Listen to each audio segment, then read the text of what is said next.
இந்த வண்டியா 2500 தான். அத்த அவருக்கு 3000 ரூபாய் கேக்குற. அது திருவண்ணாமலை அடுத்த அவார்டு பந்துன்ற. நாங்க வந்து கார் வச்சு வரதேவல. நான் பாத்துலாம் விடு. எல்லா பந்தும் அட்டன் பண்றேன். என்னது இது? வெறும் புள்ளைய பேர் அவார்டு வாங்கி வந்துக்கிறேன். உனக்குலாம் யாரா அவார்டு குத்துது? சும்மா உனக்கு குத்துல 2500 ரூபாய் குத்து வாங்கி வந்துக்கிறேன்.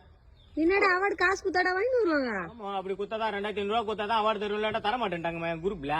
என்ன பண்றது அப்புறம்? கவர்மெண்ட் 4 பேருக்கு முன்னாடி வாழ வேணாம் நம்ம. அட கரும முடிச்சோனே, காசு இந்த மாதிரி கறி ஆகிறதுக்கு பதிலு 4-5 புருமாசனம் போட்டோமா, காசை சம்பாரிச்சோமா, லைஃப பாத்துட்டு போனோமான்னு இல்லாம என்னடா இதெல்லாம்? 25 செகண்ட் 30 செகண்ட் ஒருத்தனை சிரிக்க வைக்கிறது வேணா, அந்த உயிர் இருக்குமே தவிர உயிர் எடுக்கிறதுக்கு இல்லாம புருமாசன்ற பக்கம் போக மாட்டான் புள்ள. ஆட்ட மாட்ட கட்டுனாயே, நீ தான் என்ன இப்படி கேவலமா நடத்துற. அங்க போனோன்னு எனக்கு எவ்வளவு ரெஸ்பெக்ட் கொடுக்குறாங்க தெரியுமா?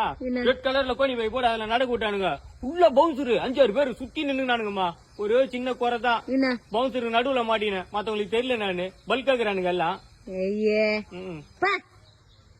2500 ரூபா கூட அவார்டுக்கு போனோம்.